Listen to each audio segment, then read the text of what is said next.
Okay, this is an assembly video for the straight decorative flower steps by Gardenline.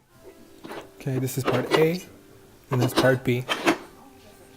And right now I'm holding part D, and using bolts G and F to hold all of these pieces together.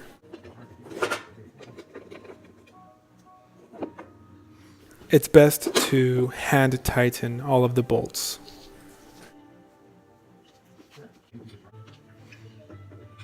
Okay, and now for part C.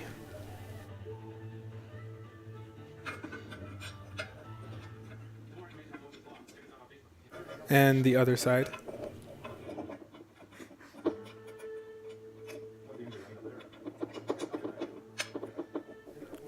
And moving on to parts E and E1.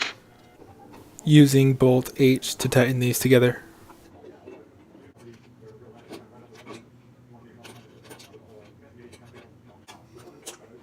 And here I am actually installing the steps onto the structure. And here is the finished product. You can see its height in relation to the couch and rocking chair in the background. And we can put our little plant right there.